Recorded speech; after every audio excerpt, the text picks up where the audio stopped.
I've never played this game by myself. Technically playing this game by yourself is really sad. But still, let's do it. Just one quick round on one person, however long that takes. Yeah, you with me, but you're not actually playing in the game unless you... That would be weird, but yeah.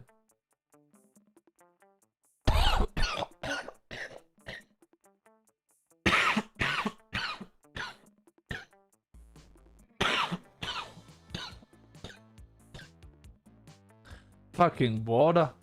Choked on fucking water. Jesus Christ.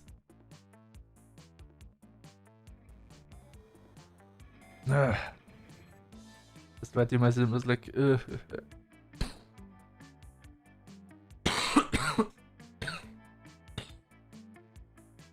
Yeah, I'm pretty sure that guy was me that told you I'm healthy. So should I play first time the classic game or second time the DLC?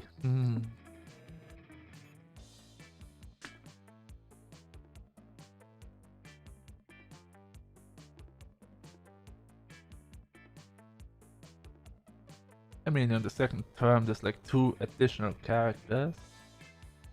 First time there's the original ones. I'm gonna have to voice all of the characters. Normally I just split it up for 4 people that normally play. Yeah. Let's go with first time. Let's go with the classic one.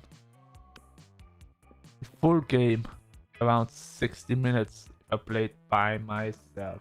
Wow. Wow. That's still fucking long. Anyway.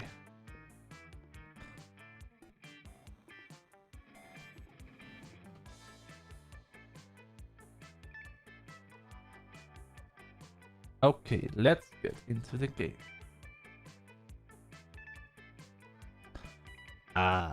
Spooky high school.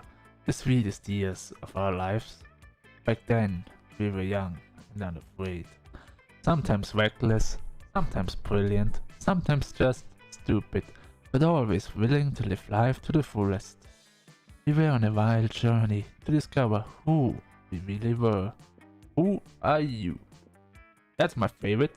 But I always seem to play this person. Somehow I always end up with this guy instead of like the foxy lady. That's my favorite.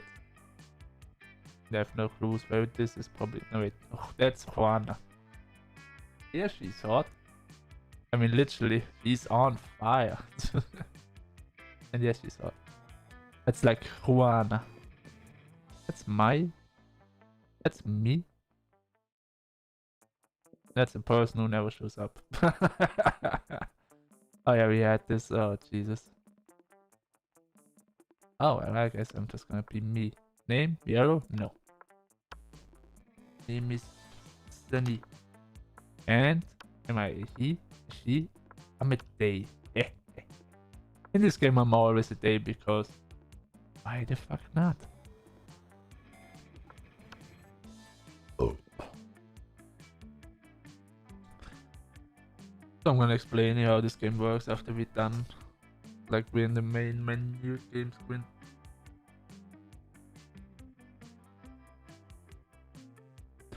And we're there to experience its ultimate challenge, Monster Prom. I remember it clearly. So this is the original one, there's no DLC characters, there's just the original 6. 6 weeks were left? Hold on. In the original there's only like... Yeah, for you... A lot of people are a bitch for you. Wait, there was not 6 weeks in the long one? Guess it's for the one person only thing, I guess. I remember it clearly. 6 weeks were left, and as we fantasized about the dream prom dates, we were all scrambling to catch the attention of 1 out of 6 most charismatic classics.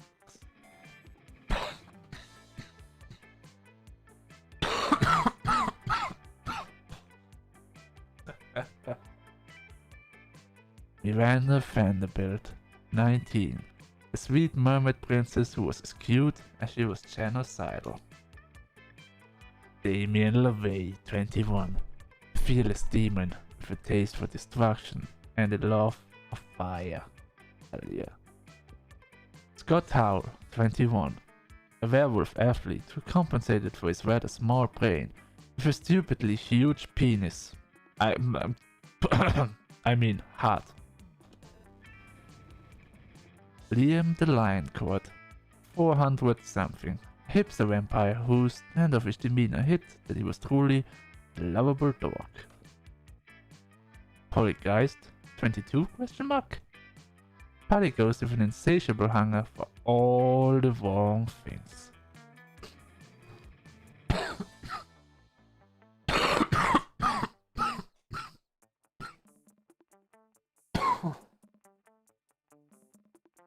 You cursed me. You make me sick. I swear to God. I was healthy before this game.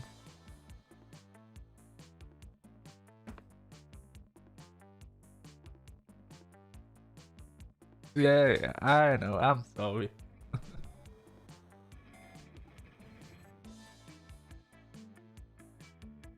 I am chilling.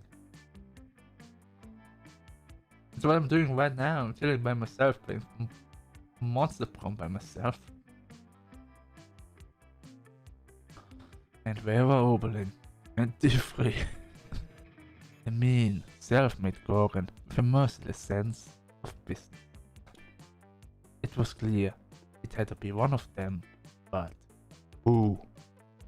We only had 6 weeks to choose our prom date, and even more daunting, we only had 6 weeks to woo them and conquer their heart.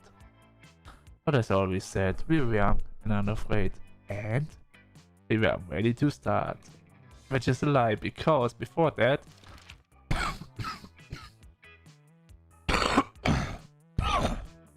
there we go, it's out.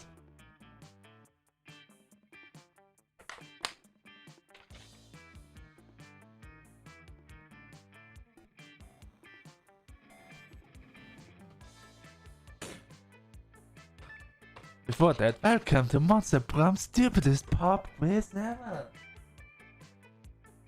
The only good thing about my not being here is that she not can scream whatever she always screams when this picture shows up, which I'm really happy about. All mines are rotten. Well, only for new people. I don't care about the old people, but people who've never played this game before, and she just says this line every time and everyone's just like, what the fuck? Because they don't get the in-game reference, but yeah. But they're rotten in so many different ways. But we know more. We're now using our PhD in bullshit to diagnose which kind of demon seeker you are. Monster Prom, stupidest pop quiz ever, trademarked, will throw a bunch of absurd questions at you and turn your answers into your character stats. This way, each of you will start by having stats that better reflect your true selves. Let's start.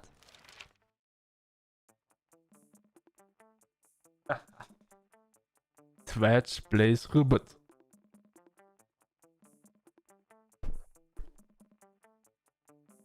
Be a visionary. What will the next big social media craze be? Bullshit. It's a regular social network, but each time someone shares news that isn't supported by real facts, they're attacked. And the money goes to people exposed to that bullshit. That sounds nice. Sounds actually pretty good. Robot. From now on, a socially awkward guy named Robert will do everything he's commanded to do through the app by its users. Nice. Or Greek Agoras. Like literal Greek Agoras reinstated in our cities, places where philosophy and art are discussed by the greater minds. That's social media I want to log into.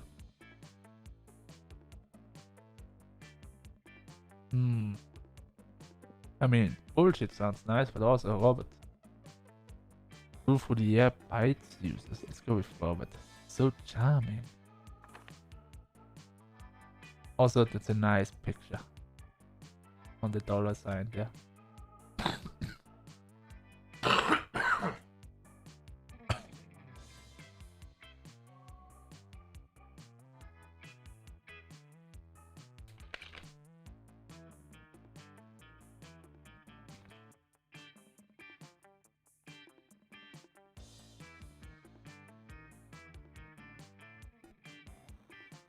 You can deduct taxes providing sonnets instead. Amount of taxes deducted are calculated based on the beauty of the sonnets. Trivial fact, presidents don't pass laws.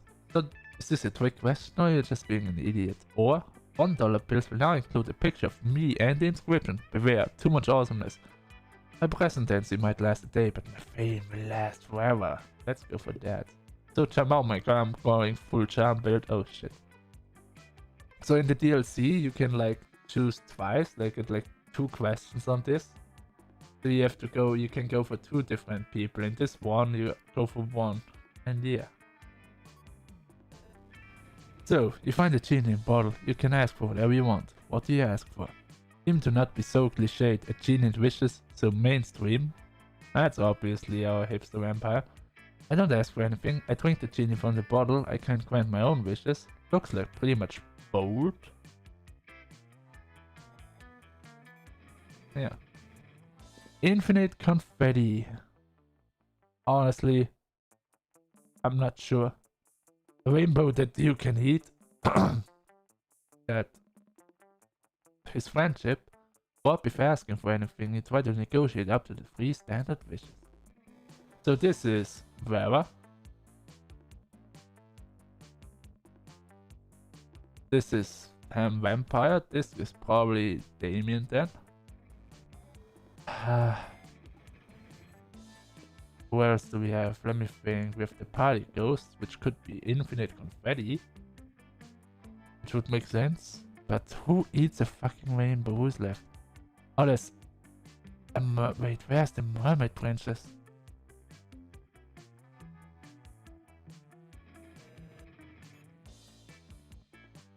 How? There's mermaid princess and wait, mermaid princess, party ghost, vampire, Damien. Wherever.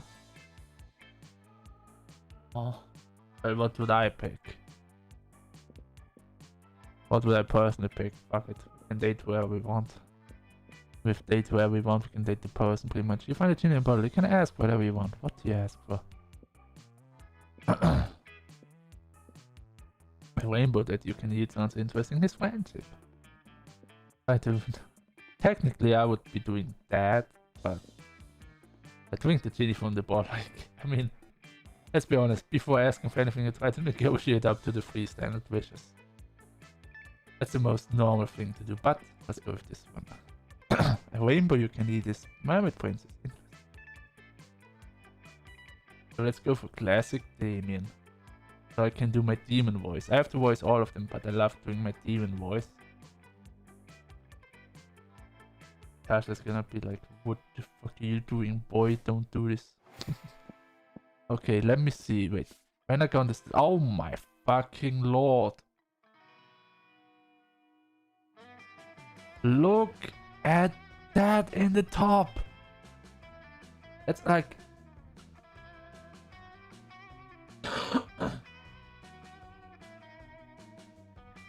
Bitch, I just know you too well.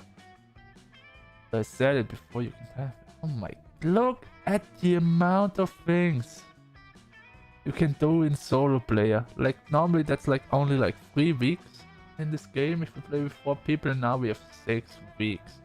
That's like so many actions happening. Oh my god. So anyway, this game works like the York, pretty much. Here's your stats. And you can boost your stats. And you need those stats for like, instead of like getting the job. I'm happy. Why should I be disappointed?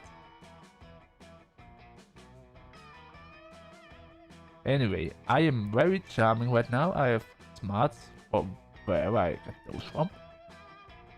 I have a little bit of boldness. I have no creativity and not really fun.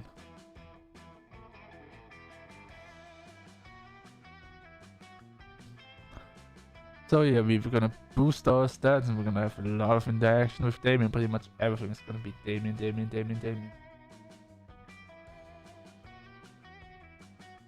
Anyway, so yeah. Oh.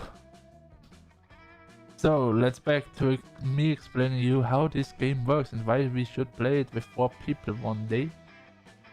Anyway, so we played the York. This is a longer version of the York with way more stuff going on, like scenarios and some different stats. And instead of like we're boosting our stats, and while we're boosting those stats, we're also trying to seduce the person we got subscribed to. Let's call it subscribed to. And yeah, that's what I'm doing with Damon right now. And you've got 6 main stats. It's like smarts, boldness, creativity, charm, fun, and money. And you don't always know. Sometimes you think you know what you need, sometimes you do know what you need, and sometimes you're just plain wrong. So yeah, we've got the auditorium where you get more creative. We've got the classrooms where you get more smarts. Duh. We got the library where you get money. Don't ask. We got the outdoors where you get more fun. We've got the gym where you get more charming. And the bathrooms where you get bold. Anyway, let's go to the bathrooms. Also, there's always some cute pictures. For every character in every place you can go, there's different pictures and also on and so on and so on. Which is pretty nice. Alright. That day, you skip class and just hang out in the bathrooms because you respect no authority. I guess some people just want to watch the world burn. By skipping class and hanging out in the bathrooms, you give +0 shits, but you gain +2 boldness. Afterwards, you see Polly and Damien eating some delicious looking cookies. God, I have to voice all of them. My Jesus fucking Christ. Hey, would you like to buy a cookie to benefit the agents of chaos? I'm trying to get my destructive capitalism badge. I have to. It takes away the charm if I don't do voices. That's why normally we play this with 4 people and I force people to do voices and we just play up with those voices for which characters. Besides Demon Boy, he's always mine. Because all proceeds go directly to the uprising of chaos or order. And it's tax deductible. As I was setting fire to a nursing home the other day, I heard a voice echo so loudly in my head that my teeth rattled. It told me of an ancient order, and as it was described to me in 1,000 voices, blood trickled from my ears. And then, the voices gave me a badge for harassment of the elderly. And I earned my first badge for being unable and unwilling to stop partying. My goal is to get enough badges to make a bikini out of them and wear it and nothing else everywhere forever. My goal is to get enough badges that Polly makes a bikini out of them and wears it and nothing else everywhere forever. I wonder what badge we should go for next and what hijinks we can get into to earn it.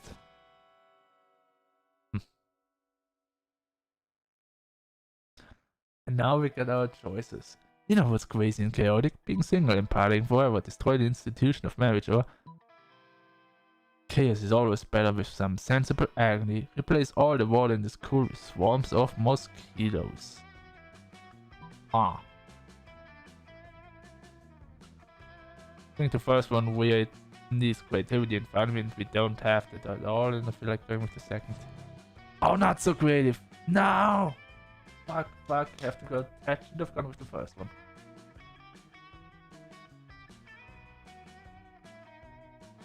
I mean, nothing is quite as chaotic or miserable as being covered head to toe in bug bites.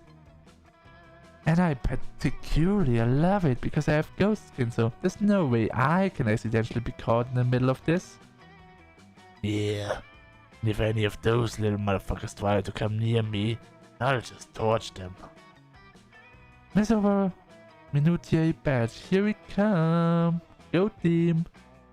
The 3 of you immediately set to work draining all of the school's pipes of water and funneling in swarms of live mosquitoes instead.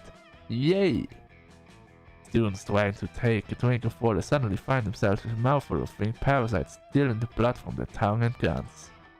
Students sit down on the toilet only to have their genitals accosted by thirsty, pointy proboscis. Students go to wash their hands and are then unable to use them the rest of the day because how swollen they are from dozens and dozens of itchy awful bites. Just when it seems like everything's on its way to practically perfect chaos, Damien runs over looking panicked. If Damien is panicked, you know shit is about to go down.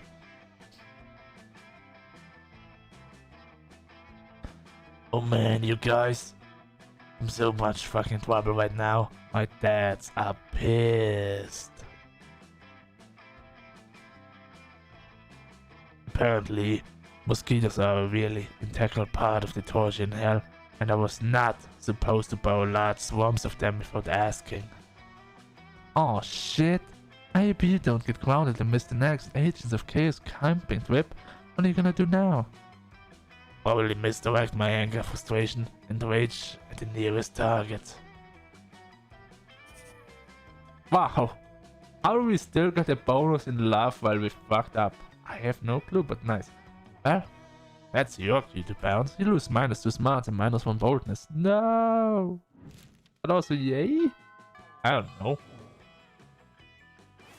So yeah, we got those events. Normally there's like day, noon, day, noon, day, noon.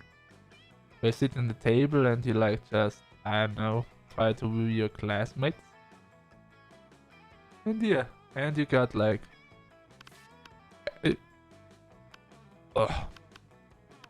every table can only pick once. There's like main characters, main characters, main characters, side character, and this lady, the shopkeeper. So we're gonna go with this table. A boy, Scott, and the werewolves. Oh yeah! You find Scott and Damien immersed in their favorite mobile game, Pokémon's Go, based on the classic Pocket Humans.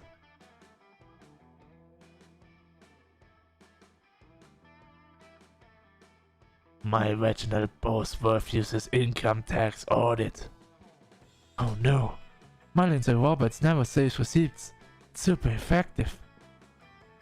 Haha, and now for the finishing blow there. Wait, what? Vaginal contracted lymphoma?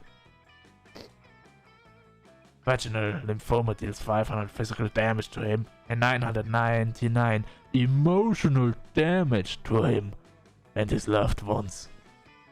Ooh, I win again. Why are all your Pokemon so unhealthy, Damien? Because I make them all smoke cigarettes and live next to toxic waste dumps, obviously. See, that's what happens when you smoke cigarettes. You get 500 damage. And a shit ton of emotional damage. Stop smoking, kids. Moo. Maybe you should stop that?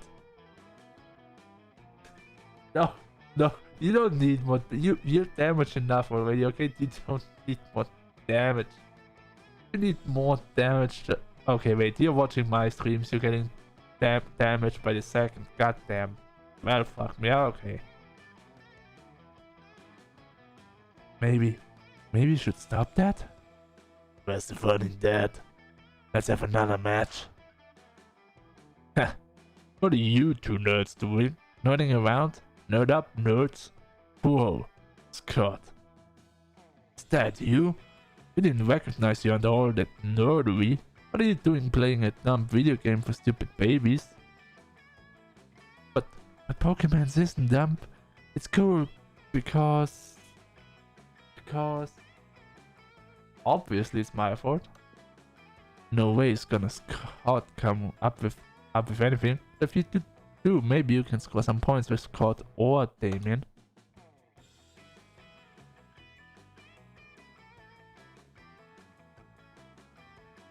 Show them that the phone equipped with Pokemon's Go can also be used as a football. That's definitely Damien thing. Or just say nothing. Pelt them with steamed vegetables. That has to be Damien. Ah, vegetables. We hate those. Stop it. Seriously, pair us with ground beef or something, or at least some sausages or pig ears. How about some forks and knives? Or some knives and knives? I'm just gonna keep throwing knives. Ah, these knives are almost as bad as the vegetables. Guys, come on. Stop throwing carrots and knives at my cousins. You stop, alright. As soon as the wolf pack have retreated out of range. Nice thinking. Finally a use for vegetables. Am I right? Damien barely remembers to take the knife out of his hand before high-fiving you. He does though, so that's a win. Thanks God we didn't high-five with a knife. Ugh. That's painful, but hell yeah. Hey. And after the first week, wait, week 1 is not over technically. We got night class. But yeah, pretty much after the first event, our favorite shopkeeper is roaming around in places. You cannot get stats from these places, but open the shop instead, which means that's where we're going. Oh my, always voice acts that character. He has like very special voice for it. Like for the shopkeepers and event keepers, like the shopkeeper and Juan, the magical Latino cat, she has the perfect voice. For Monster Camp and Monster Prom, and I'm just like, oh. God damn. Cannot even replicate the voice because, yeah. Just gotta do one of Sunny voices. Hey, last night I read this article on how money causes pocket cancer in the long run. You don't want to get pocket cancer. Quick, give me that dangerous money you have in your still healthy pockets. And here's what you can buy. You can buy a lot of shit. Sometimes you need more money. Like we've got that boost your stats, like some impractical yet kind of funny classes, obviously boosting fun. We've got a corpse, which starts a special event. Apparently there's something very expensive as well. The power totem of Scored, ruler of the Dark Realms. I'm not quite sure if it's safe for the school and the entire fabric of reality to sell this to high schoolers, but the girl needs a new pair of badass boots. Fuck safety. No clue what it does, not gonna lie. There's an erotic fanfic about dragons. $6, we don't have 5. There's a Bob motivational poster, also known as a Bob Rose poster. It boosts your creativity. There's boosts like boldness. It makes you charming. There's a Russian novel. That literally, even the letters are in Russian is.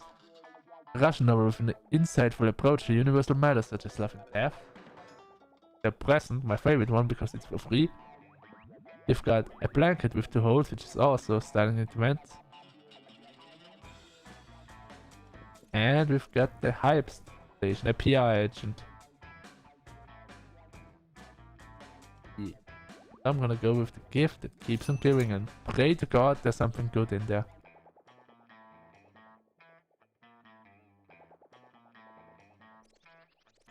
Mind control classes. It means that every person has a potential serve. That did nothing to my stats whatsoever. Whoops. And normally if you play with more players, you trade places when someone is first, second, third and fourth.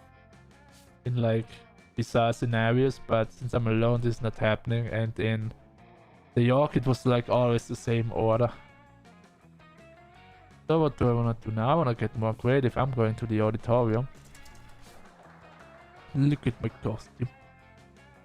That day, while rehearsing for the class play, it's as though the muses themselves have descended to give you a figurative blowjob.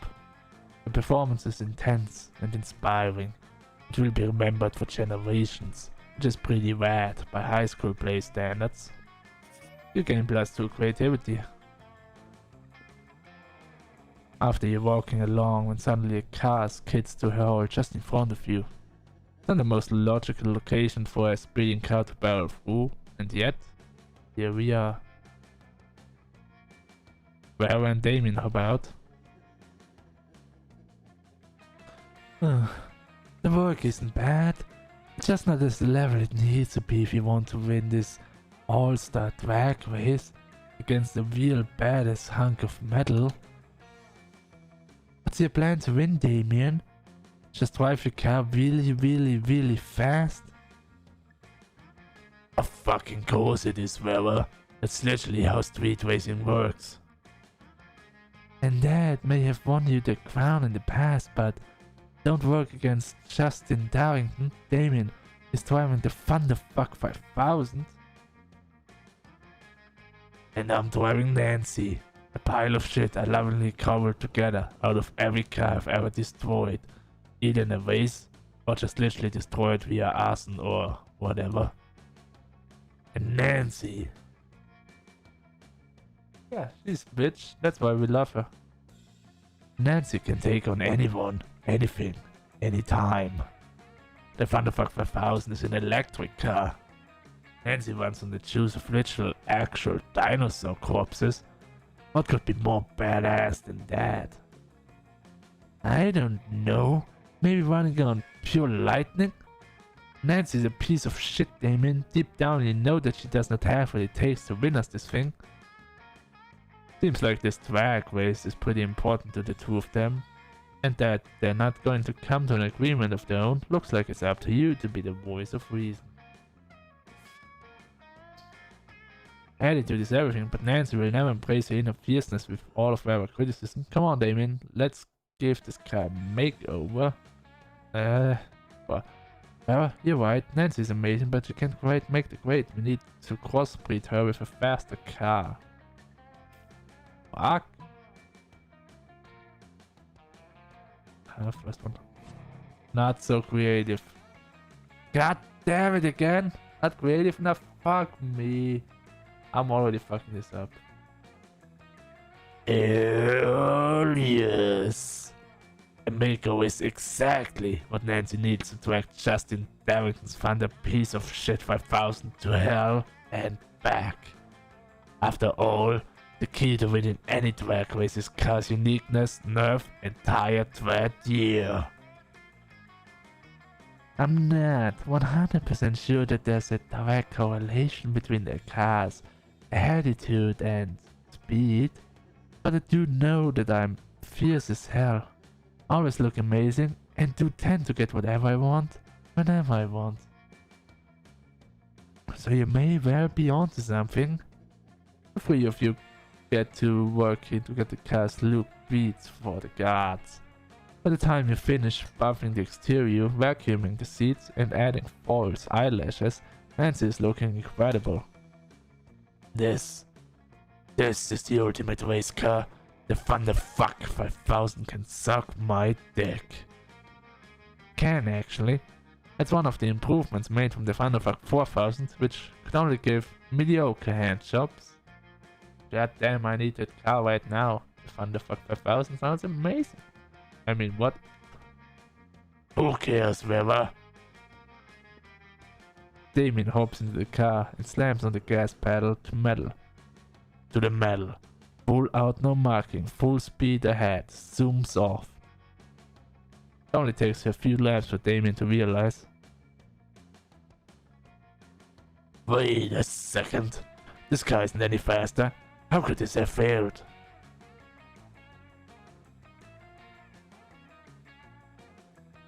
Maybe because we gave a makeover to an inanimate object with no innate sense of self in an attempt to make it go faster, and that makes no goddamn sense. No. That can't be it. I bet it's because fucking Sonny picked the wrong lip shade for this thief. God damn it. How do I still get plus heart somehow though? What? I fuck up, but I still... Also I lose one charm which I can live with, but minus 2 fun? I have no fun. Yeah, fuck me. Damien storms off to find the battle stylist, while you lose minus 2 fun, minus 1 charm, and a whole bundle of charisma, uniqueness, nerve, and talent. Okay. Back to flirting with Damien. Let's go. You arrive at your chosen table to find Damien dejectedly hefting a ball of mashed potatoes while Polly sadly passes her hand through the same. Seriously? What do we have to do to get a food fight started in this cafeteria? I honestly do not know. I tried throwing potatoes at people and yelling, "Food fight!" but I think everyone is too scared of me to fight back. And I can't throw any food because of my stupid ghost hands. Plates, mirrors, antique furniture, sure, but not food. There's got to be a way to provoke a food war. My dad's always telling me to be more political. But we're not political. His strength is hitting things, my strength is being unbelievably hot all the time. Unbelievably hot. That's it. We'll set the cafeteria on fire. Wait, no. That's not a solution, that's just arson. I do always just jump straight to arson. It's hard to watch them struggle through this by themselves, so I step in with an idea of my own. Most afford those scarce resources, steal everybody's food and put it in a pile. That ought to do it. Hey Polly, you know how the Greeks fought the whole war over Helen of Troy's face? We just need to get kidnapped by Trojans. For fuck's sake. Well, we obviously go for a boy, so we're gonna steal everybody's food and put it in a pile. Whoa. Is that what politics is?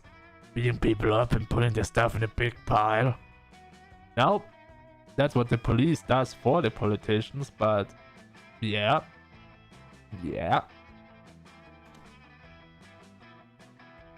I didn't know I was already so good at politics. And then I can roll around in the food pile. It feels so good on my non-skin. Damien spends the rest of lunch piling up everybody's food in an enormous food mountain.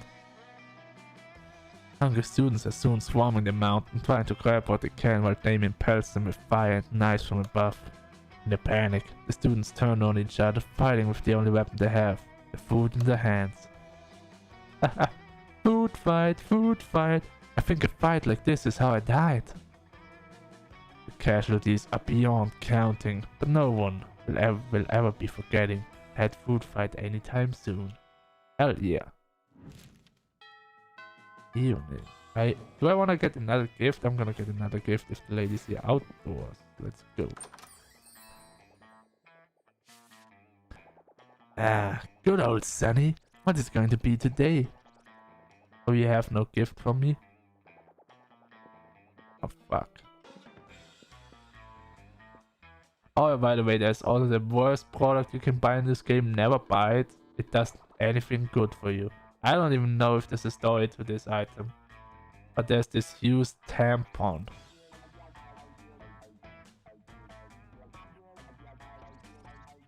I don't know why, just it's a tampon used by the former prom queen.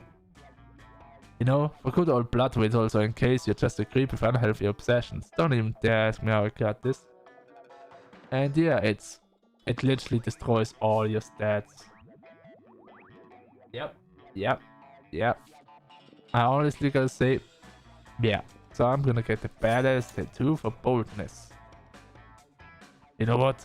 All profits made are donated to a good cause. Spoiler alert, the good cause is buying me a new phone. Sweet. Anyway, we got some nice boldness together. Now I'm gonna boost some stats. Currently I'm absolutely unfunny as fuck, so I've gotta go to the outdoors. That day, during recess, you started a 5-hour wave that goes full crazy. You have no idea how it escalates so much, but at one point there are like 300 people. Hell yeah. Someone summons demons from a nightmare dimension. The consequences might distort the fabric of reality itself, but who cares? It's a red party. You gain +2 fun. Suddenly, you hear the elegant, gurgling sound of water trumpets. Miranda's about to issue a royal decree.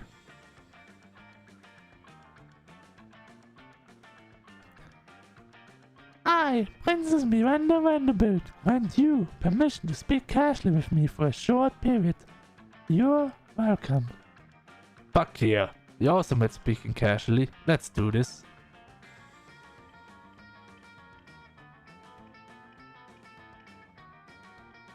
I don't like Mermaid Princess. Come on. It's me, Mario. Hold on. Aha. Nah, just kidding. Anyway. Now that we're speaking casually, I really wanted to tell you about the event of the season. No, not prom. I mean, the event of the season for poor people. I mean, the Royal Winter Surf Party, mandatory celebration, festivity of surfly service. My surfs now are total BFFs, so I've decided to throw them all a party to celebrate their lifelong mandatory service to the Royal Vanderbilts. And since I love my surf so much, this party must be the absolute best. I'll spare no expense. So I'll have my surfs build an underwater grand hall for the celebration. It should only take about 12 days of non-stop back-breaking labor. Plus, we'll need decorations for the party. I'll have some surfs get dressed up and tie themselves to the walls. So cute. And we don't want any of my surfs missing the party if the family members get sick. So we'll have to issue a decree. Surfs are no longer allowed to have families. Hell yeah, no more families, let's go. I'm the most generous princess of all time. But of course, I don't want you to think that I'm spoiling them. I'll need your mind control classes just to make sure we don't have any serfs insisting that they value the families or anything dumb like that. Oh, that's where the book comes in handy. Nice.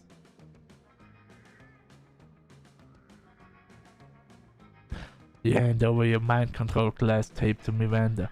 She's so good at controlling you. It's terrifying to think about what she'd do with actual mind control powers, but who cares? You stand this watery bay. I'm just so excited. I feel like singing. Suddenly, an adorable little eel pops out of Miranda's purse. Eels, honey. Eels.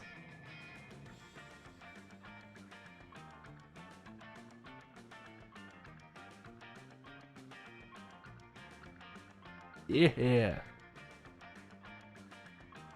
Eels. Honey, eels. Anyway. Oh, Jesus. That's an actual eel. Fuck me, I have to voice him too. Oh my god. It looks like fucking Fabian from... like Mexican Fabian from fucking... Ariel. But only as an eel. Jesus.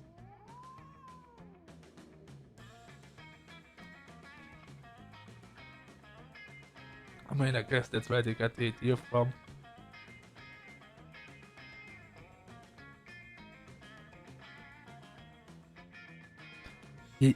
Yes, that's a great idea, Princess Miranda. Let's sing. Miranda starts belting, and the eel starts singing back up. Wow, this eel has shockingly great harmony.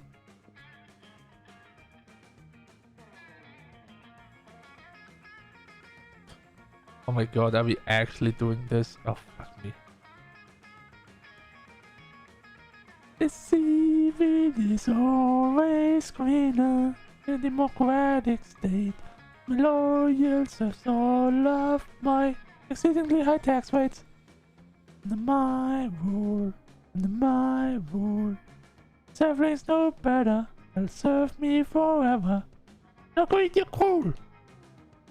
What a charming little tune. Who knew that monarchy could sound so fun? Miranda bows while you clap enthusiastically. Wow, Princess Miranda, you're amazing. You have the prettiest singing voice in the whole wide world. Oh.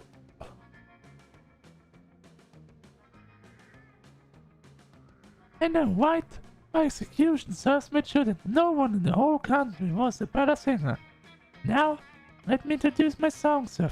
Mr. Fear The eel. The pleasure to meet you.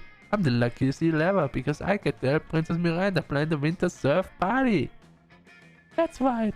Of course, I need myself to do most of the preparations for the party. This will be entirely consumed by the planning process. The burden of leadership falls upon royalty after all. For example, I'm going to do the difficult mental work of deciding that there will be drinks at the party. Now that I've done the first half of the work, I'll leave you to decide what kind of drinks, and how we get them, and who's going to pay for them, and all of the rest of the planning. Is this so mad, Princess Miranda? I'll take it from here. Yay! I'll leave this to you two because I need to go, recline in the velvet chase and gaze out the window lovingly.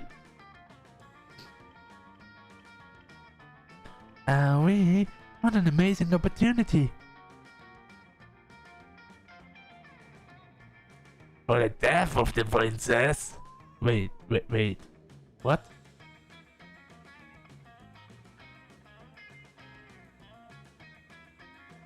No need to continue the charade, comrade.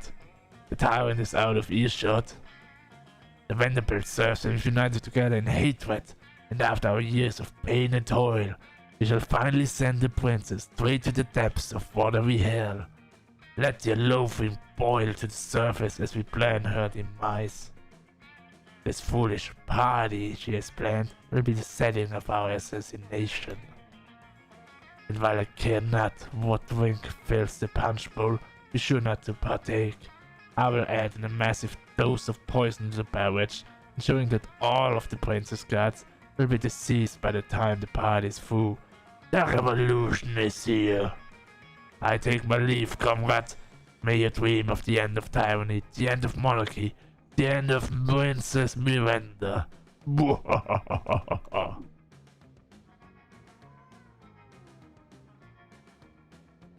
Just as Mr. Fieldy eel is swimming away. Wait, how's he swimming? Is that on the water? Can anyone tell the eel the laws of physics? Miranda returns.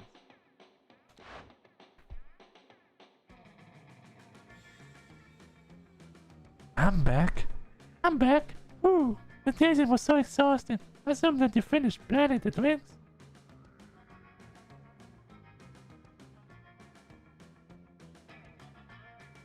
Think fast.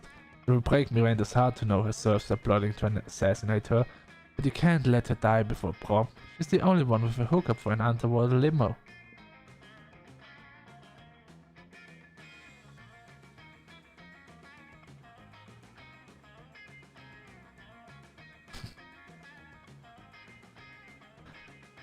Drinking is overrated, Miranda. You can't have drinks at the party, or do you want your serfs getting 8 years? Or, you know what? Nowadays cool kids only drink the latest 20th soda flavor. Poison antidote.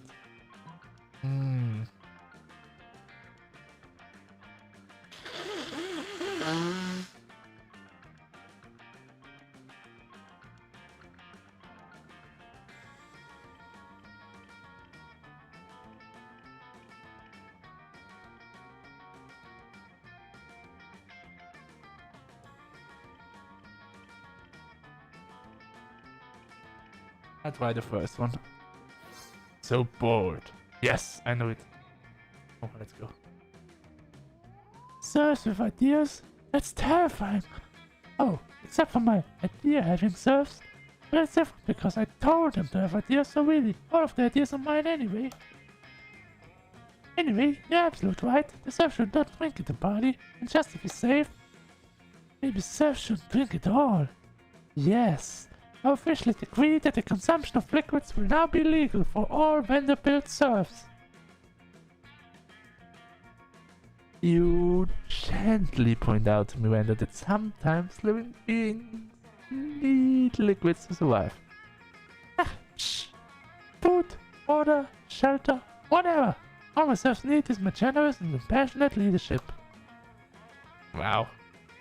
How could anyone want to overthrow Miranda? You can't imagine. But this tyrannical princess has overthrown your heart. You can blast the charm in one smut.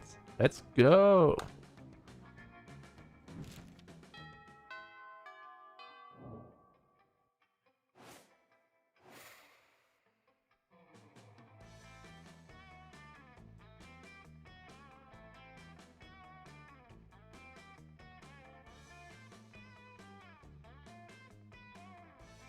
Anyway, let's go sit on the table with Damien and Miranda.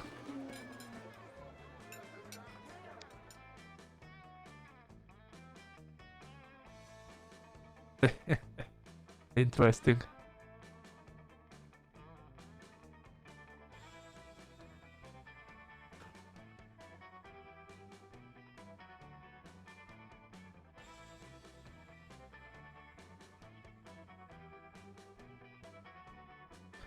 As usual, Miranda sits before her immaculate array of carefully arranged silverware.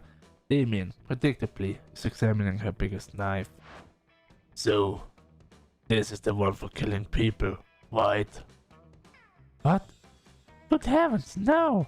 This is the butter dagger. It would be unseemly to use it on meat. So what then? Am I supposed to use this scrawny looking knife to kill a dude? No. If you simply must kill someone with meal, it's customary to use the fish knife. This is Murphy caught silverware after all. That tiny thing.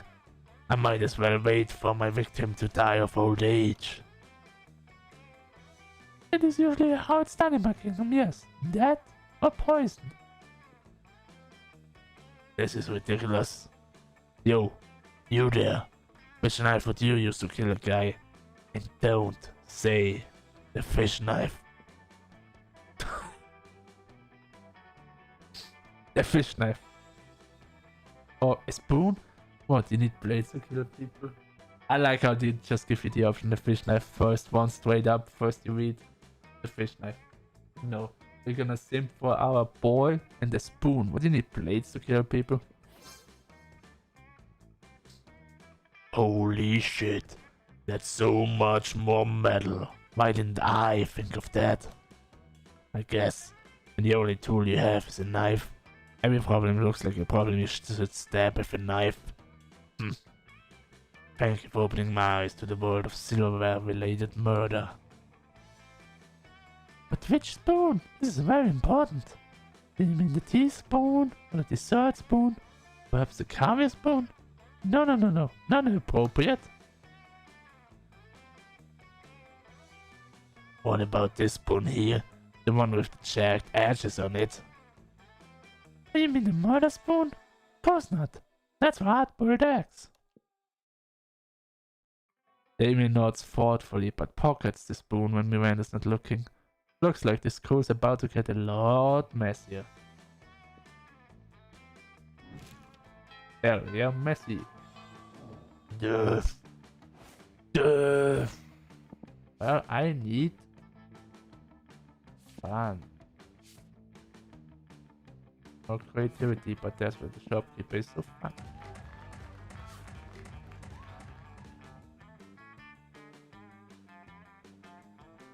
We also don't have like town events going on, Jesus Christ. That day during recess, you start a half-hour wave that goes full crazy.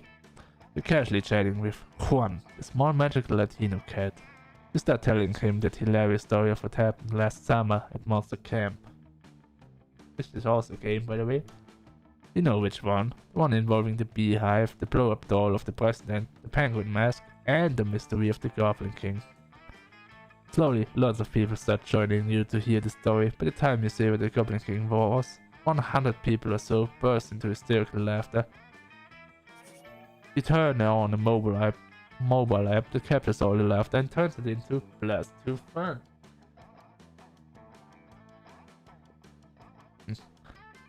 You see Damien beating the piss out of a goblin, like he always does when he's depressed.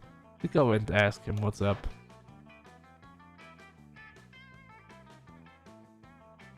It's this whole heir to the throne of hell thing. It's really bumming me out.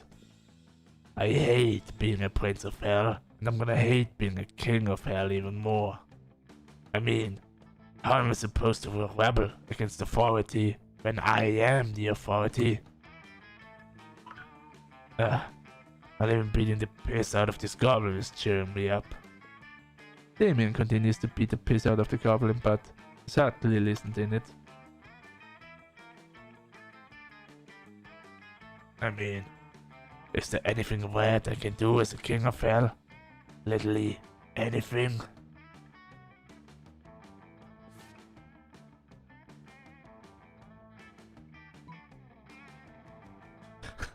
kings have harems, and I definitely join yours. Or forgetting about the ultimate way to fight authority: total war.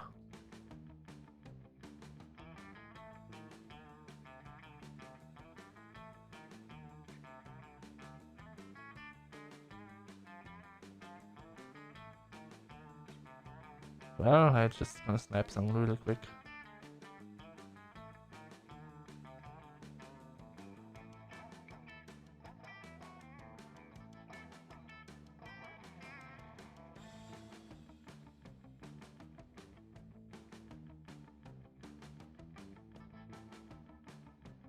Oh. Total war. Kings of Arms and definitely turn yours. Definitely have enough charm for that, but let's try the other one. So bold. Oh yeah, war. Totally forgot about war. Oh.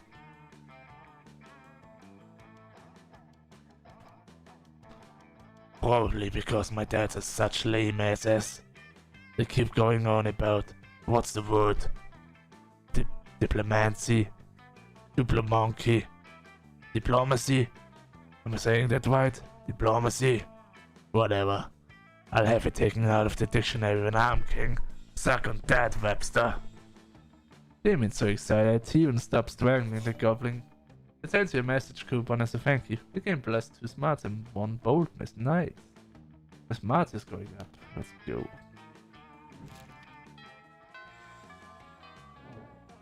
Week 4 morning.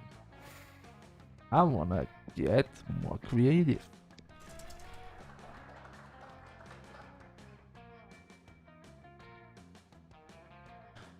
That day, while rehearsing for the class play, you are struck by the lightning of inspiration. You come up. I love him. You are struck by the lightning of inspiration. You come up with the ultimate nickname for yourself. You tell everyone to call you by it, also known as one of the 7 most douchebaggish moves in the world. But the nickname is so awesome, inventive and inappropriate that people decide to go with it. Sunny Wolf. Fight defeat, you gain plus 2 creativity. We, the devs, dare you to actually come up with a nickname for yourself and ask the other players to call you by that name until the end of this run. Around the corner, you hear the sound of princessly singing and English maracas, which can only mean one thing.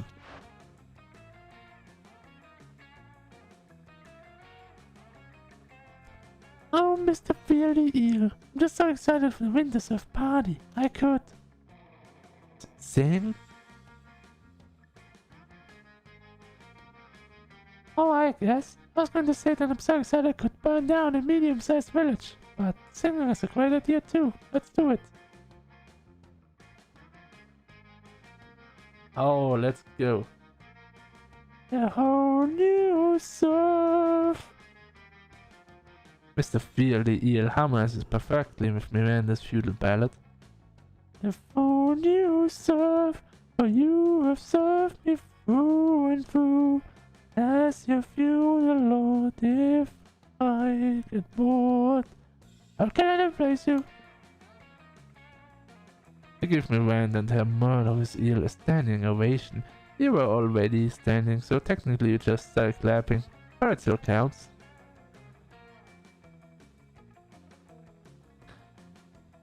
Hello, I didn't even see you there, fellow serf. You're definitely not a serf, but you're also not about to correct an eel with a hidden switchblade. A beautiful singing, princess. It's such an honor to join in the magical wonder of song. You know, times like this, I'm so happy that I've served. I mean, you weren't here. Who would listen to my lovely singing voice? Me? Listen to my own voice? I don't think so. Sniffer, sniffer. Just the thought of Princess Miranda's songs going to waste. Wah. Oh, don't cry, Mr. Fieldy Eel. I know it will make you feel better. Extensive and laborious party planning. Yeah, you're right, princess. I would cheer me up right away. I knew it. In that case, you're missing one critical thing for the winter surf party. Activities. This will likely be the only party my surfs will ever have the chance to attend, so we should make it as fun and memorable as possible.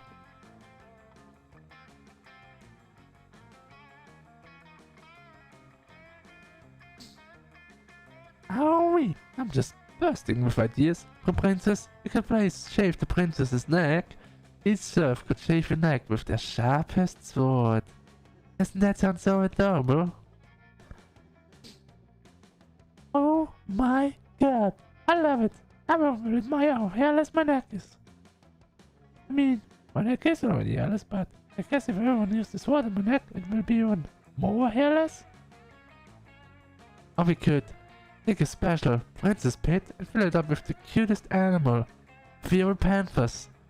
Princess Miranda, you could pet the fluffy panthers all night in your special, inescapable pit. Yes, yes, yes! Mr. Phil, you are a genius!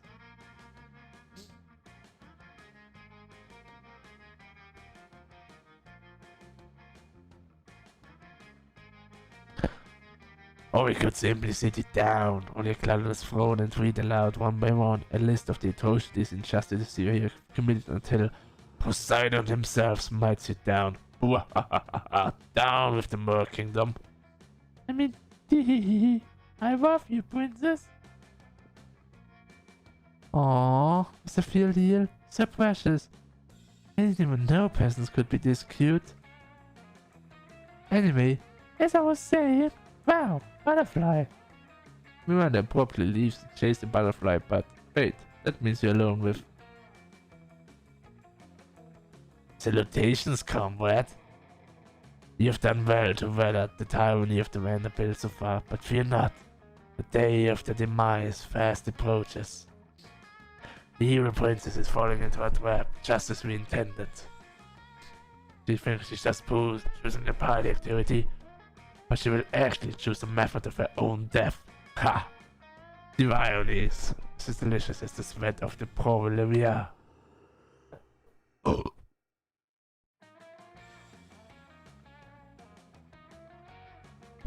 Ah, she returns. My comrade, may the blood of the monarchs salt the earth.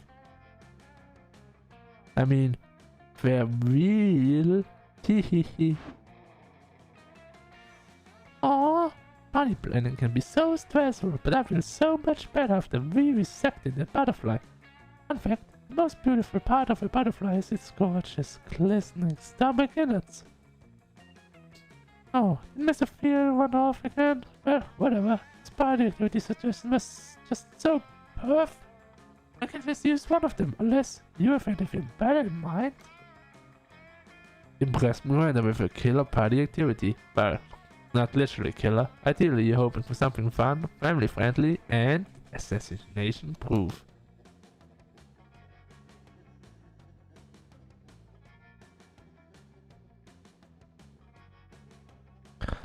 The security game. If you murder someone, you lose. Or you're looking for a game that serves as the opium of the people. But there's no better opium of the people than actual opium. So a game about smoking lots of opium. Let's go with that. Not so fun. Now we don't have the fun. Fuck. We've gone with the other one. Oh no.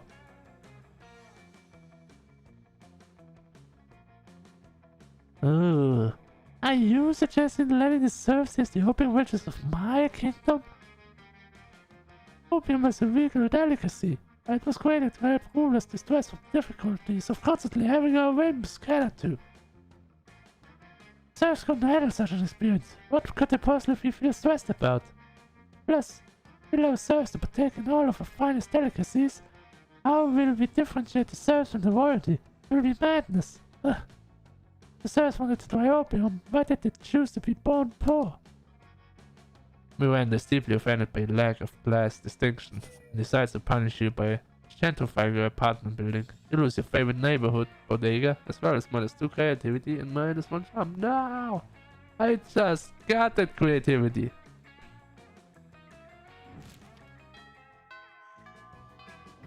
Week 4. Back on the table with Damien.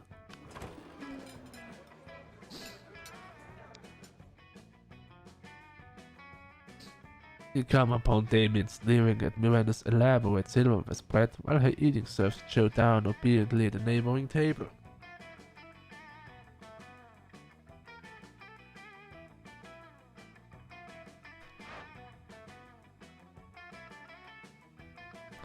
I still don't get why you collect all these stupid forks and spoons and shit. I mean, even the knives don't really look that deadly. Silly boy, this silverware is not for killing.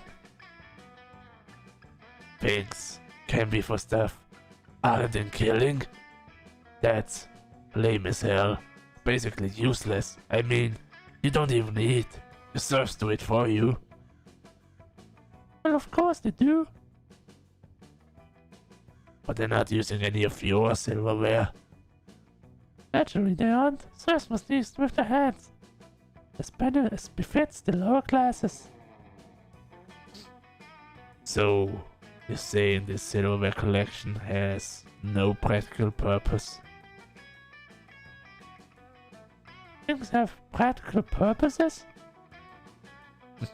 These two could go round and round like this forever, unless you say something to resolve this dispute. Lay off Miranda, Damon. What about your collection of exotic corpses? Hold on. Also, Damon's right, Miri. Maybe this time you start murdering people with your silverware. I mean, I was just giving her shit, but I am in favor of any plan that gets more people murdered. Oh, how barbaric! Are you sure that's the right thing to do? Yep. 100%. Absolutely. Well, alright then. Yum, Daisy. Take the sharpest of these silvered wares in your filthy peasant hands and go in murdering, would you? I was kind of hoping you would do the murdering yourself.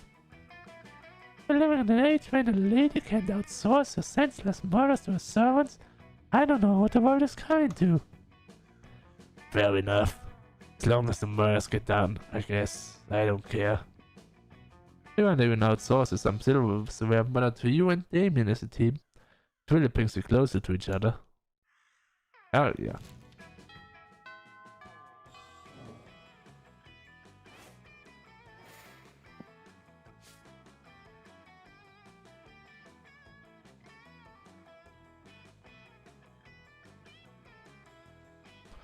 Let's go to class and get the smartness up to 10.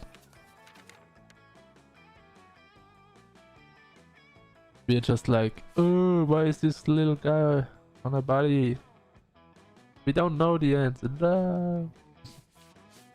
The people in the background, really nice.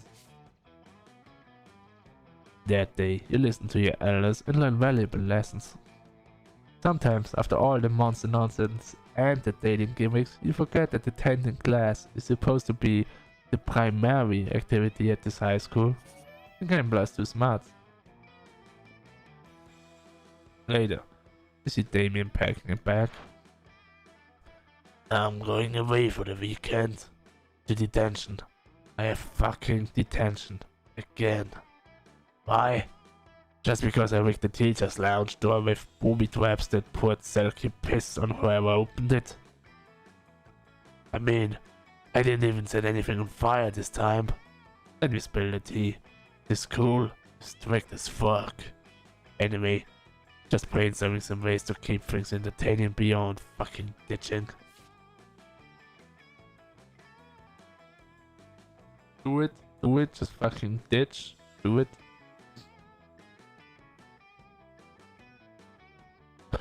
Cross-species, economic and social barriers to make lifelong friends with a diverse group of students in detention and find out for silly dancing that you're not so different after all. No. Do it, just fucking ditch, do it. So bored. Damn, why didn't I think of that? I mean, I just did, but I didn't consider it as a serious option. I skipped detention. What are they going to do? Give me detention? I can do anything. Make a bonfire out of the desk. Jerk off into the potions. And I'll just skip detention forever. And wreak as much havoc as I want. Fuck yeah, havoc!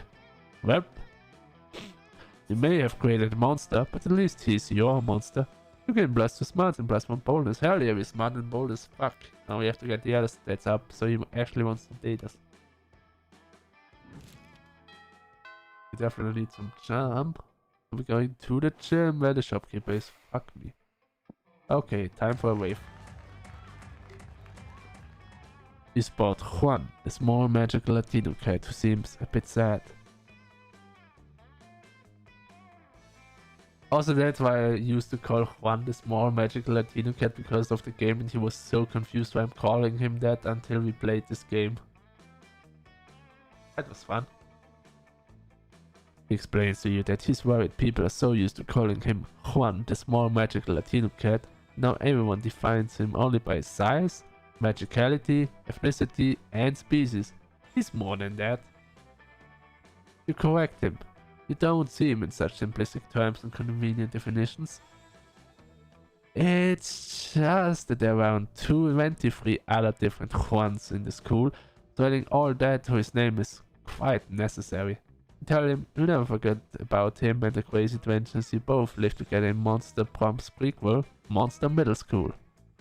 You have a great time remembering these crazy stories. You can +2 fun.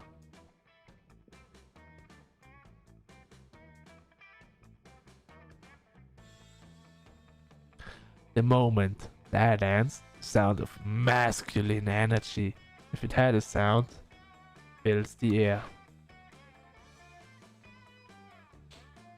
Come at me, four-legged fuckwoods. Look, bro. Just stop hanging out with our cousin Scott and we won't beat you up, okay? It's all cool, dude. No, it's not all cool. I'm going to hang out with that dumb mutt whenever I feel like it. Kinda because I like him. Mostly because you can't control me. Scott's a wolf. He belongs with the wolf pack. What do you have that we don't? Muscles? We got those. Sharp teeth? We got those. Independent thought, maybe? That's it, Fireboy. We're sending you straight to hell. I mean, fine. Bring it. Uh-oh. Damon's not exactly helpless, but this is 4 against 1. Get in there and help a demon out.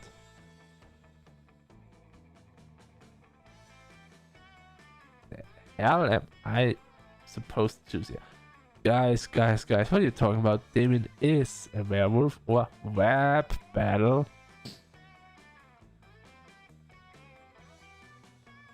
I don't know about the rap battle. You know what? Let's go with the crazy one. So charming. What? What do you mean Damon's a werewolf? No, he's not.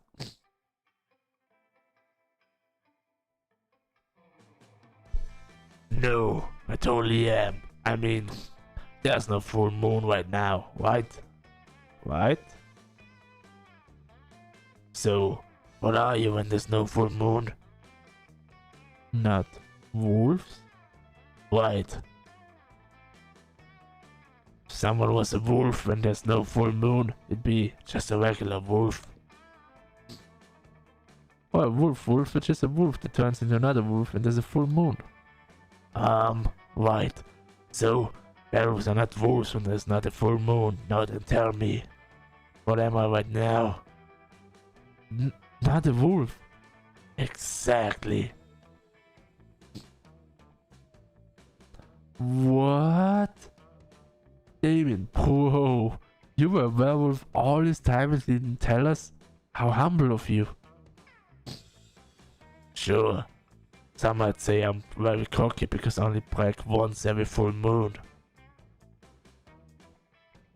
But wait, you're not the only one who's not a wolf right now. That means... Oh fuck. That everyone else might be a werewolf too. Look at Vera. She's not a wolf right now, so she could be a werewolf. No, I'm not. Or Liam. Liam could be a werewolf. What? .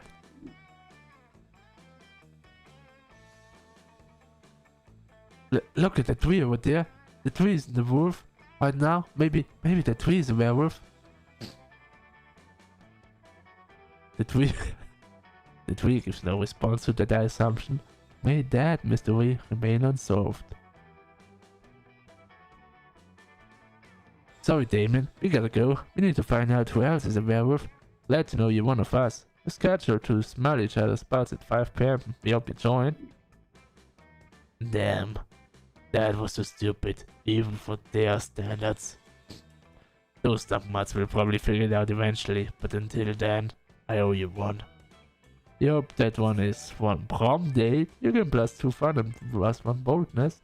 We're bold, we have the fun, with the smarts, we only need charm and creativity. Let's go.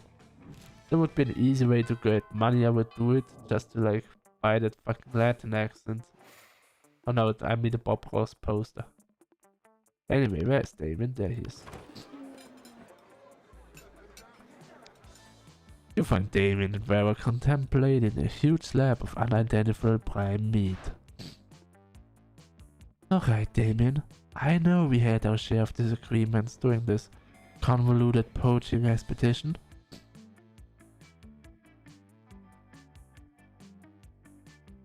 No, my nose is not running.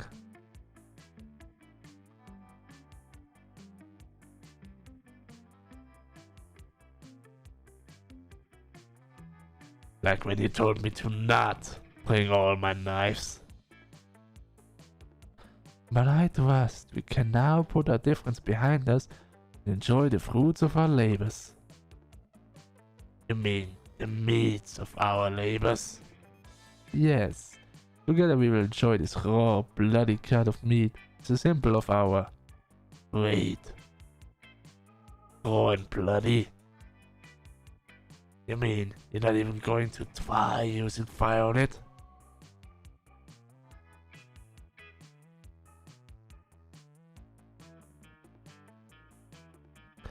Of course I used fire. Specifically instructed the chef to prepare this meat while glancing briefly at its lit stove.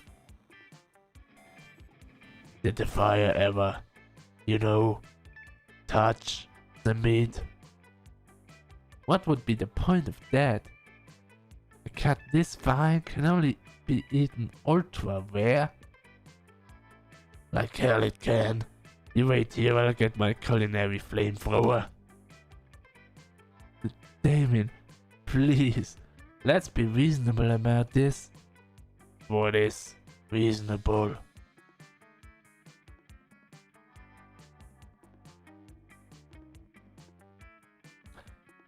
If we can come to an agreement, let's appeal to an arbitrary third party. Sunny will surely make the intelligent choice for us. Isn't that right?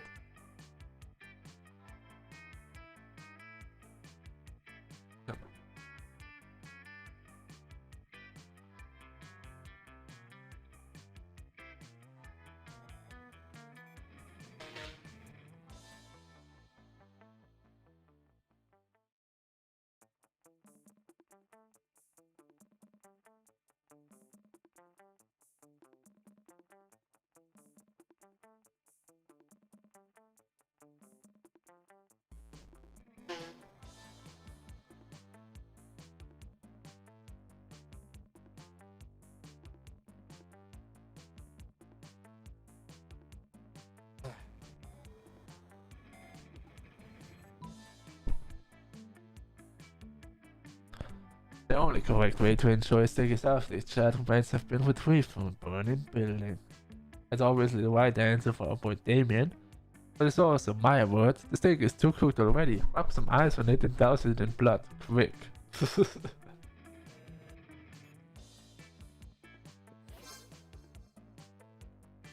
That's what I like to hear. That and the sounds of screaming people fleeing a burning building. But roasting totally destroys the flavor of... Done talking. Fire time. Now. As you flee screaming from the burning building, you find Damien right beside you. He takes your hand and smiles. It almost makes the 3rd-degree burns and massive property damage worth it. Oh yes, we definitely have to work on our stats really quick. God, yeah. Okay, we're going to the gym for charm. And we have to literally work on creativity really fast. That day, an epic dodgeball match takes place. Everything seems lost, but you deliver an inspirational speech that fuels your team's spirit, leading to a spectacular comeback. You're clearly a natural born leader. You gain +2 charm.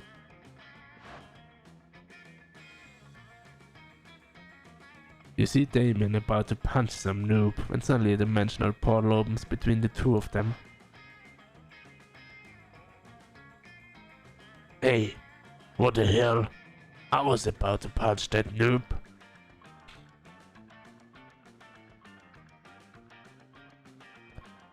There will be plenty of noobs to punch, my fearsome paramour, when you're mine. What? I've traveled across time and space to find a fit commander for my armies and for my bedroom. Oh, you want me to come over to your kingdom so we can kill people and fuck? I wouldn't put it quite so crassly.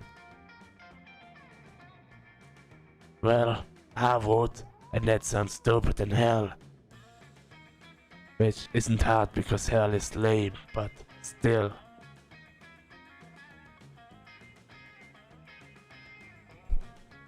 But Damien goes to another dimension to fucking kill people. How will he fucking kill people with you? It's only one thing to do.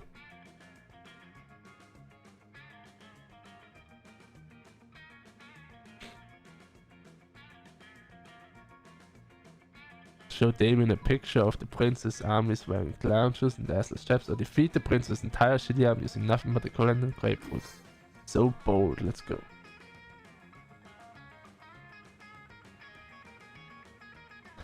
Armed with your trusty colander, helm and furious grapefruit, you charge through the rift. The prince's army turns out to be just 3 dudes, and one of those dudes is just 2 toddlers in a trench coat. You strain the shit out of them, squeeze grapefruit juice into the wounds, and toss what's left into a volcano.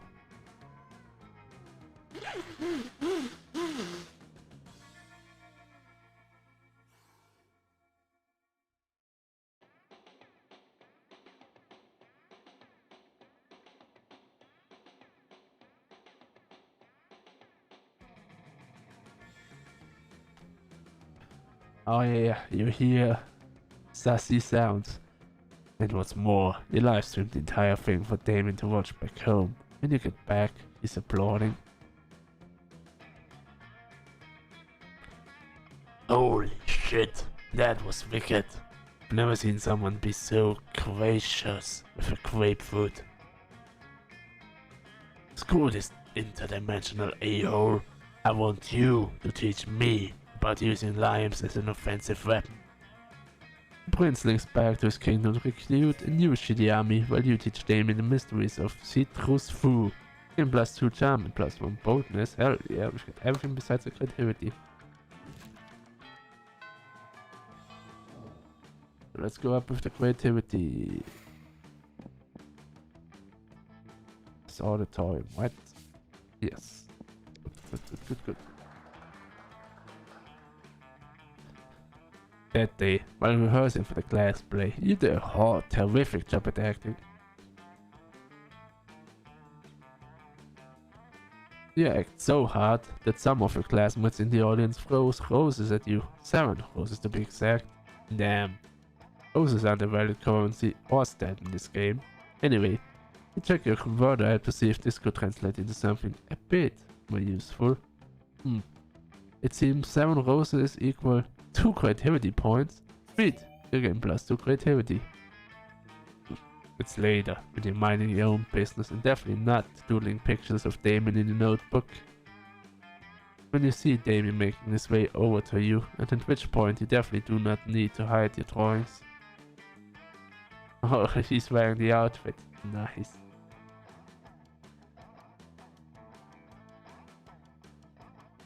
Yo, so here's the thing.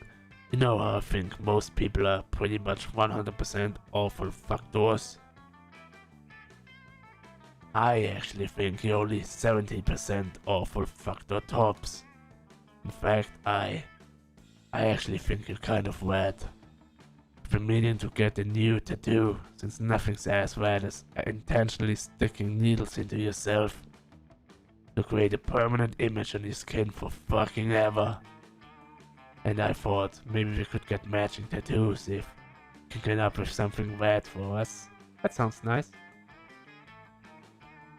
Yeah, exactly. Let's get some tattoos, of course. He loves fire, he loves tattoos, he likes metal music. I love this dude. Oh, you mean the outfit? Oh, yeah. Come on. Of course he hates people. Who doesn't hate people besides Scott? But yes, let's hate people. Oh my god, oh my god, oh my god. It's your chance to once and for all convince Damien of how awesome you are. Don't fuck this up. It's time to suggest the baddest, raddest, maddest tattoo of all time, which is a sea cucumber.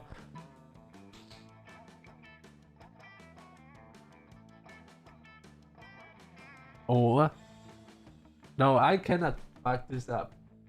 You cannot tell me the sea cucumber is the right answer. In no way in hell is the sea cucumber the right answer when we've got a bold guy who loves fire and literally an on fire pentagram made out of pentagrams, and those pentagrams are made out of guns that shoot pentagrams, and the pentagrams are on fire, and this fire is on fire. Come on, let's go. So bold. There we go. Oh my fuck. That's the most better thing I've ever heard. I made a good choice with you. Maybe the pentagrams that are pentagrams could be made of pentagrams. They're pentagrams. The fire can be sentient, and the pentagrams can hate their deed bad uncle. And the guns ended up on TV because they won't eat the vegetables, and maybe the pentagrams are also ex-convicts. This will be the baddest tattoos ever.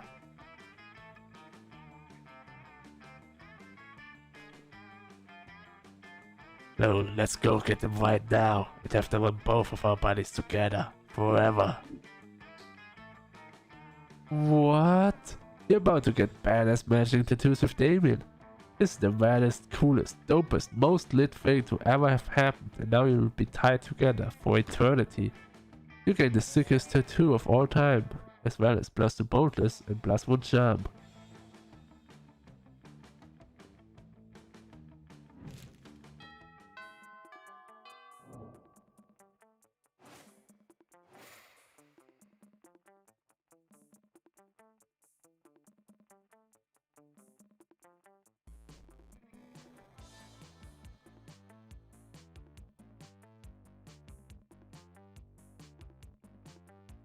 Anyway, we are close to the end, and we're gonna go sit on the table with Damien once more.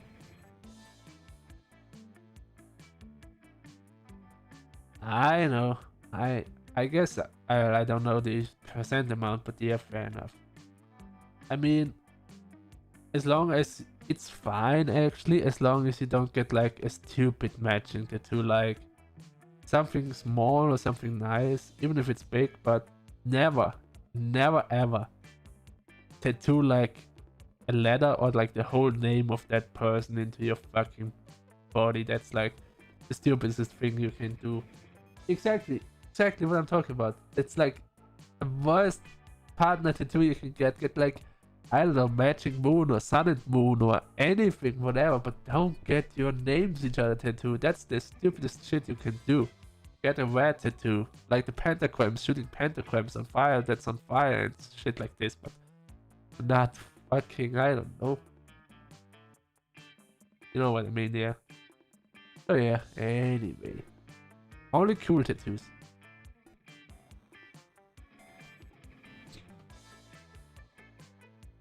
so you still like it even if the person is gone, and you can still be like, that's a fucking bad tattoo. It also has another meaning besides it was a partner tattoo, I don't know.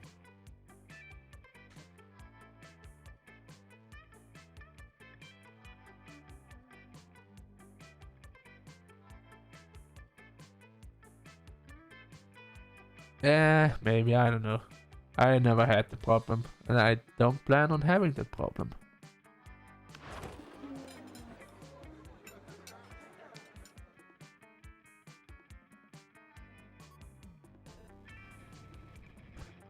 Listen, Sonny, you can totally sit with us. I just hope you didn't bring a gun to a bazooka fight.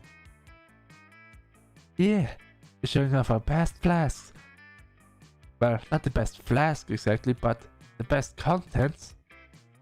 Good god, are literal actual flasks of alcohol openly allowed in the school cafeteria?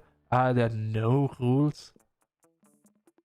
Apparently not, because Polly starts setting a series of flasks down on the table.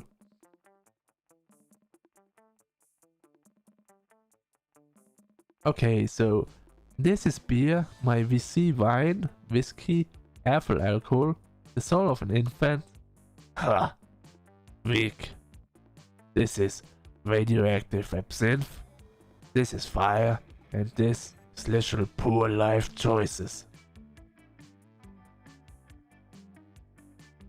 Okay, but this one has another smaller flask inside. It is the ultimate flask.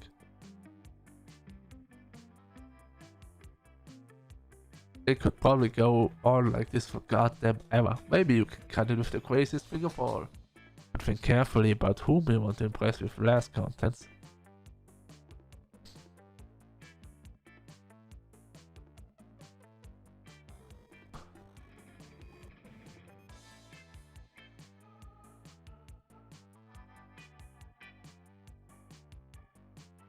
Get ready for the most hardcore baddest thing. This flask contains an ancient genie that grants you 3 wishes, but I'm totally drinking it because I don't give a fuck. I grant my own damn wishes. Go back, we're gonna use that. I want to get a dope party started. This flask has ultra whiskey, which you can only get when you get 2 bottles of the best purest whiskey and make them made. So the first one. Yep, you're right. Hardcore. So hardcore. You could ask for anything. Wealth, power, immortality, a free pass for teachers to ignore bad behavior forever and let you do whatever the fuck you want without suspension. But instead, you're just gonna drink the genie. It's like you've drunk from my poor life choices flask, and I love it. I didn't even know you could drink a genie. You and Damien pop open the flask and drink the genie together. It's definitely just water, but Damien seems to drink so much alcohol and energy drinks that he's literally forgotten what water tastes like. Normally you'd say that couldn't possibly be healthy, but fuck it, he's a demon from hell, he can probably do whatever. What a glorious bonding experience.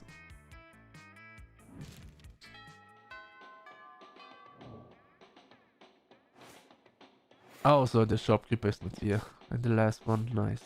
So more creativity.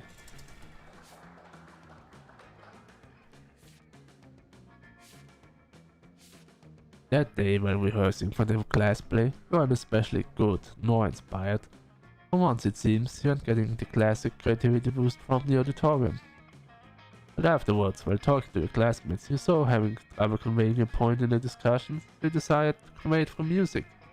You start singing, and suddenly everyone else joins in a kick-ass musical number. It's so amazing that the people with whom you were arguing totally get your point and change their minds once the song is over. Again, +2 creativity. Hell yeah.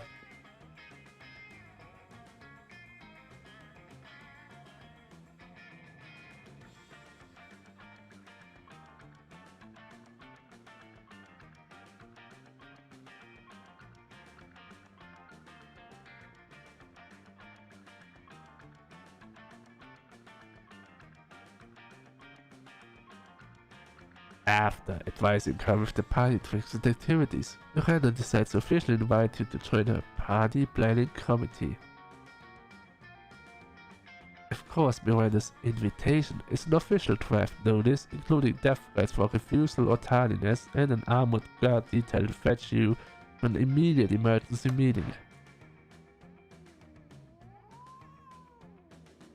I'm so glad you could make it. Welcome you too to our final official planning meeting for the Winter Surf Party. Woo! Woo! It's an honor to be on Princess Miranda's Divine Committee. Serfs are so excited for the party. Now I'm excited too. Can't wait to see the looks of joy on the faces on the serfs. On the faces of the serfs, it warms the ruler's heart. However, there has been a slight planning setback. 3,000 serfs at your destiny to die during the party preparation work. Something about exhaustion and chronic dehydration and horrendously inhumane working conditions. Ha! Such icky rebellion! But don't worry, I officially uninvited any serfs rebellious enough to die before the party, so that little matter is solved. And now we move on to the main subject of our meeting, the cake. Wow, how lucky the serfs are that you're serving a cake? What kind of cake is it, Princess Miranda? Good question, Mr. Fieldy here. You're serving many great cakes. My most anticipated one is a simple angel fruit cake. The two main ingredients in the cake are angels and fruit. It will be the most delicious cake ever. I'm told that macerated angel meat gives the most delicate, subtle flavor. I will know, of course, as meeting serves and all of my tasting for me.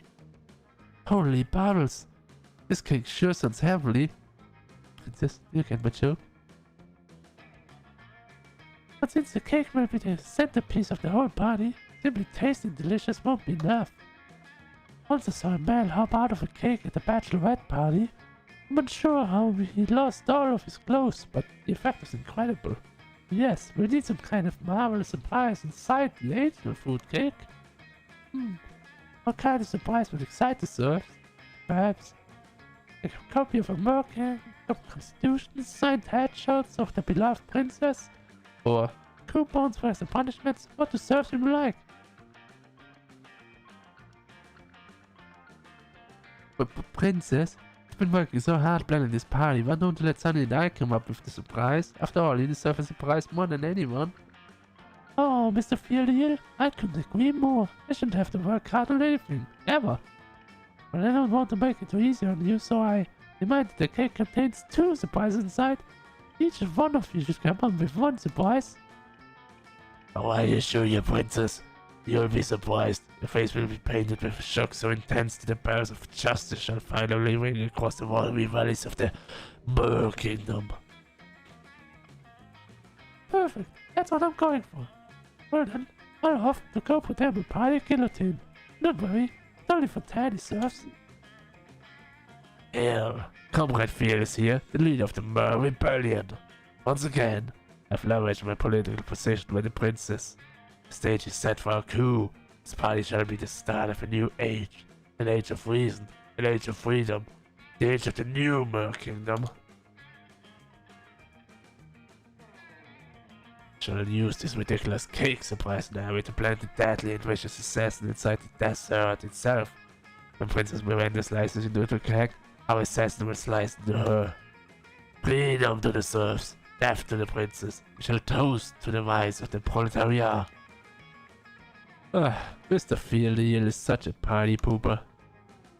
If you wish, you can plan some kind of second cake surprise as the princess mentioned. Whatever we do, she will not live to see it. My assassin shall end her faster than she ended the life of my brother, Mr. Chalel the Eel. I shall see you on the morrow, comrade. Glory to the new Mer Kingdom.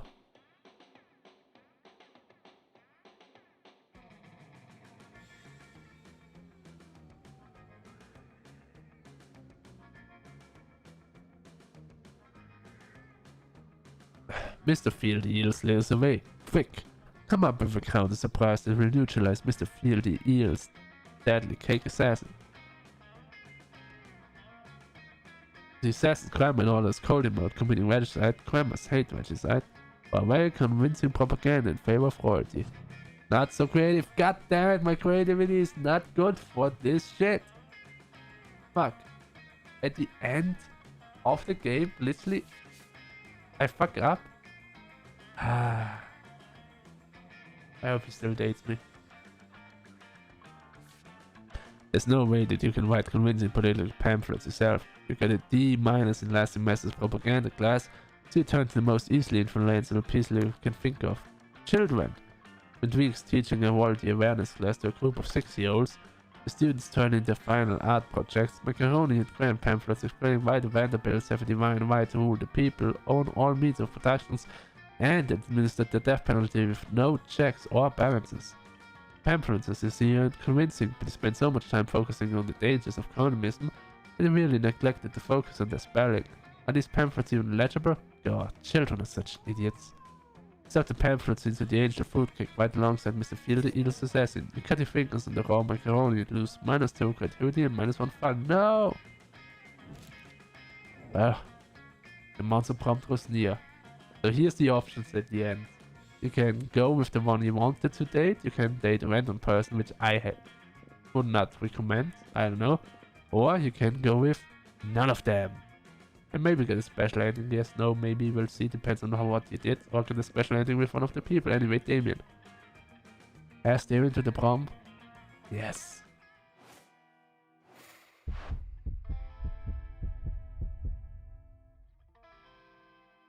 What? What? What the fuck is going on? I feel like I'm getting erupt in some seconds.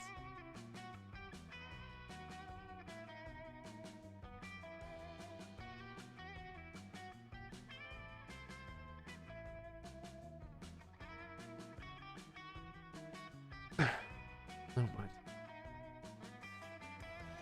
Don't be silly, Sonny. This is no time to be asking about prom and other kind of celebrations. It's time for the Royal Winter Surf Party, mandatory celebration festivity of surfly service. Yes, my princess, it will be a party to die for. Oh, Mr. Fieldy, your words are so kind. You're completely devoid of any underlying meaning. Indeed. Oh boy. You hope your efforts disarm all Mr. Fieldy Eagle's plans for this nation have worked.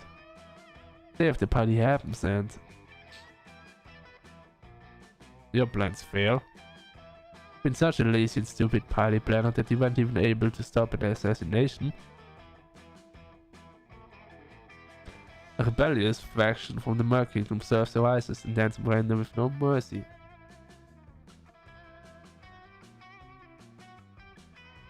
Maybe. And probably yes, okay. Anyway, fuck me, that would have been a new secret ending. Well, it's a secret ending no matter what, but we fucked up. Such party poopers. But one new secret ending.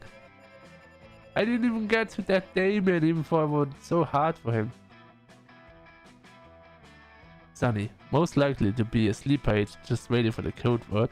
And Miranda's quote, this was a pleasant school, if only a bit overwater-ish for my taste. Hey, we did it. Achievement unlocked, their funeral. Oh no. This is a special ending now. Oh my god, her head is crossed out.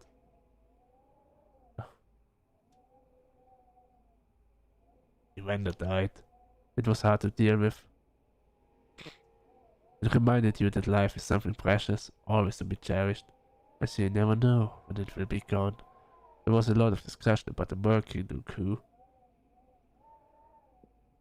Nobody could deny that the Vanderbilt crown has always imposed a violent tyranny over the kingdom while ruling with an iron fist. It caused suffering to many, and you caught yourself more than once thinking that Mr. Field the Eel and the rest of the rebellion made a valid point even if it was through extreme means. And Miranda wasn't free of guilt. She was always prone to be merciless towards her subjects, who seemed to be less than sentient beings to her. Maybe the coup was the last desperate cry for help from people who deserved freedom and justice as much as anyone else. Maybe violence was the only language the Vanderbilt crown knew. Maybe they left the rebellion no other choice. And yet, even if imperfect, horrendous deaths, she was still Miranda. He loved her no matter her faults, and then, all of a sudden, she was gone. Yet, yes, her death might have been for the bad of the murky in the masses, but you miss her. No! How do you get a bad ending in this game? They even removed the outro music.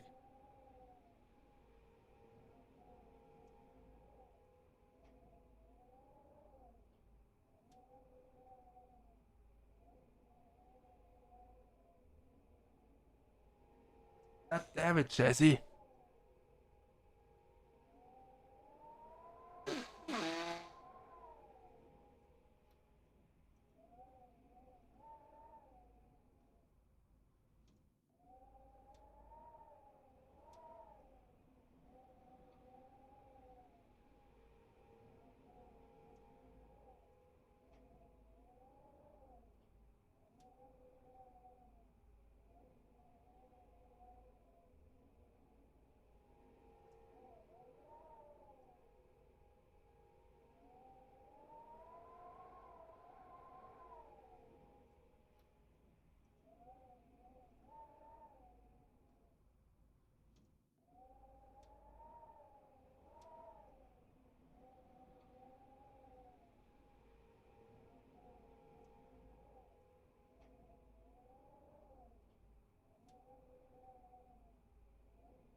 We have unlocked 22 new images in the gallery.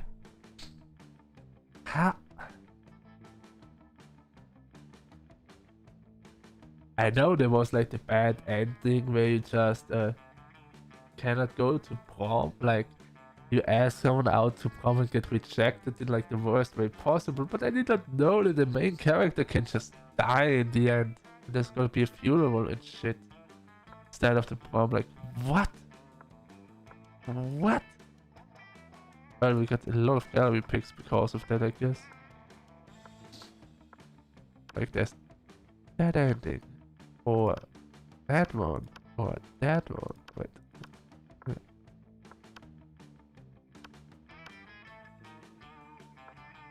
That's a net special ending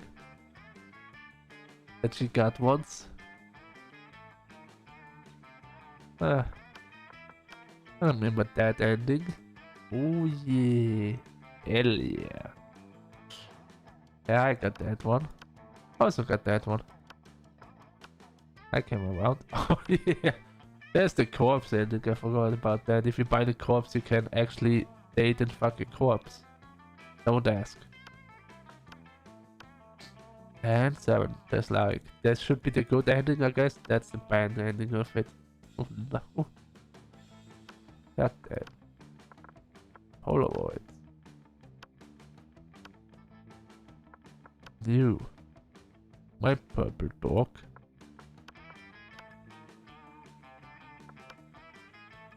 You want the coolest day. Hey. Best ship ever.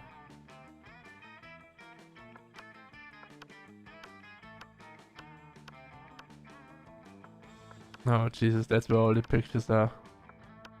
Jesus Christ, everyone just being sad. Damn. Damn.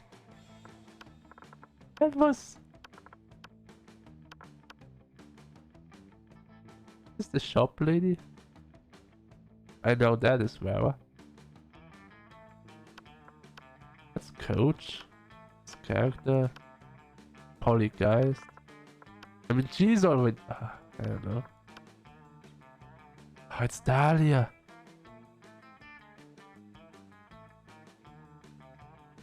Hell yeah, we definitely should play this game sometime. Maybe get 2 more people in with a full stack. There's this guy. There's Damien, really sad. I mean, he's royalty after all. And there's this... I like this guy is always in the ending picture. I've never met this guy before. I'm so confused. And there's those. I think there are just more people. Like the family or something. Here's Miranda Vanderbilt. Rest in peace. What else do we have unlocked? More art. Ah, this character. We met him for the first time. Cool, now that's the lead programmer. As the people who made this game just made it the characters. Maggie Herskowitz, fighter. Nafatien, lead artist. Jesse Cox, the man himself. Play selection screen concept. This guy's been like, never met him before.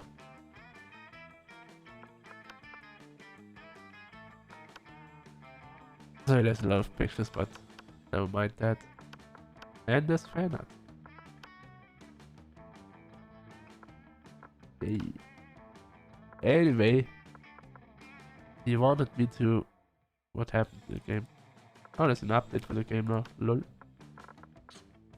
Anyway, you wanted me to go and rest, so I'm gonna go and rest.